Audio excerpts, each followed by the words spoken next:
Bonjour les amis. Alors aujourd'hui, je vais vous proposer un exercice d'auto-hypnose qui a été un des exercices qui m'a le plus aidé dans ma vie quand je n'arrivais pas à faire d'auto-hypnose. Alors peut-être que je vais vous raconter la petite histoire de cette histoire d'auto-hypnose. C'était un moment de vie où mes enfants étaient petits, je dormais pas beaucoup. Il y avait ma maman qui était en fin de vie et j'étais bien fatiguée et je n'arrivais pas à faire de l'auto-hypnose. Alors je déjeune avec un ami, Francis Gajan. Et cet ami me dit: Et toi, comment tu vas? T'as une petite mine. Alors je lui dis: ah, je suis un peu fatiguée, je donne beaucoup de formations, je suis beaucoup dans les hôpitaux, puis il y a les enfants, ils sont petits, puis il y a maman qui est en fin de vie, et tout ça, et puis j'arrive pas à faire d'auto-hypnose, et tout ça, et tout ça. Et puis on était un petit peu entre la poire et le dessert, et Francis, en bonne hypnothérapeute amie, me dit: Oh, ce qui t'arrive, ça me rappelle une histoire. Et voilà qu'il me raconte une histoire.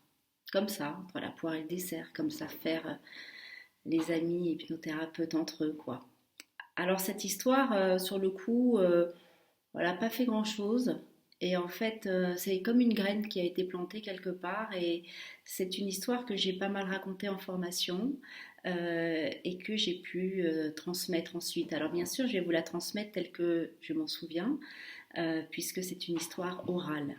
Alors à un moment, donc, Francis me dit, ben, je vais te raconter cette histoire. Alors pour cette histoire, je vais vous proposer, ben, vous aussi, de vous installer tranquillement quelque part.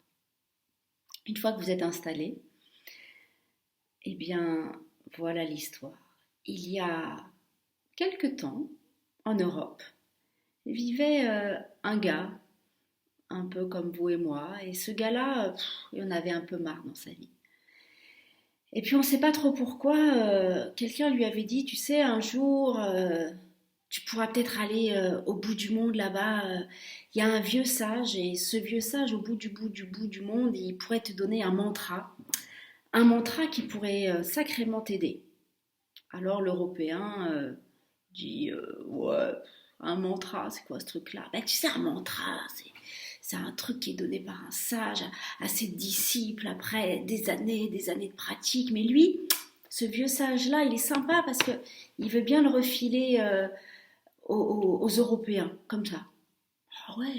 Mais bon, il faut quand même faire tout un cheminement. Tu pars de chez toi, tu marches, tu jeûnes, tu médites, tout ça, tout ça. Alors le gars, je sais pas trop pourquoi à ce moment-là de sa vie, il dit: Ouais, ok, ok, ok, allez, je vais faire tout ce cheminement-là. Donc il fait tout un cheminement, il traverse les océans, il traverse les déserts, il traverse les montagnes, il traverse les villages jusqu'à arriver dans la petite hutte de ce vieux sage. Alors cette petite hutte, eh bien, il toque, puis il y a un vieux sage qui, à la façon d'un Jedi, se retourne. Oui, maître, voilà, je suis un Européen, puis vous m'avez été recommandé, et voilà, je viens vous demander un mantra. Un mantra, dit le vieux sage. Tu es Européen. Hmm, je vois, je vois. Il a un petit sourire en coin, puis il a l'œil malicieux. Et le vieux sage dit: Écoute, je veux bien te donner ce mantra à une seule condition, que tu te le répètes le soir 30 fois avant de t'endormir. Oh maître, dit l'Européen, bien entendu, je vais le faire. Je vais le faire tous les soirs 30 fois. Je répéterai ce mantra, ce mot, ce mantra que vous allez me donner. Je te préviens, dit le vieux sage, tu vas être fort déçu. Oh non, non, non, c'est pas possible. J'ai jeûné, j'ai traversé les océans, j'ai traversé les montagnes, j'ai marché. Non, non, non, je vais pas être déçu. Oh que si, dit le vieux sage. J'écoute, j'écoute, maître, vraiment, je vais faire tout ce que vous me dites. Alors le vieux sage dit: Écoute bien ce mot, ce mantra, tu le connais déjà. Ah bon, mais je connais aucun mantra. Si, si, si.